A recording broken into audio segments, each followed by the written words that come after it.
Hello everyone, শুভ সন্ধ্যা সবাইকে। তো সন্ধ্যার টিফিন নিয়ে আমি বসে গেলাম। কি খাচ্ছি তোমাদের সঙ্গে শেয়ার করছি, দেখাচ্ছি। দেখছো, আজকে সন্ধ্যার টিফিন গরম গরম পুরি আর যে হচ্ছে ছানার পায়েস। দেখছো, গরম গরম পুরি আর ছানার পায়েস। ছানার পায়েস দেখতে পাচ্ছ, ছেলে এসেছে, ও বলছে ছানার পায়েস আর পুরি খাবে। ওর বাবা এক্ষুনি এনেছে গরম গরম, একদম গরম গরম পুরি। তো আমার ছেলে আর আমি টিফিনটা করে নিই।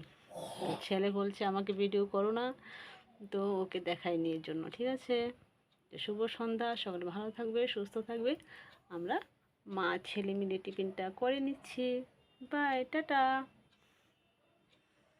তো কেমন লাগছে বলবে, কে কে ভালোবাসো গরম গরম পুরি দিয়ে ছানার পায়েস। আমরা তো খুব ভালোবাসি। তো খেয়ে নিচ্ছি। Bye, tata. শুভ সন্ধ্যা সবাইকে, সকলে ভালো থাকবে। টাটা।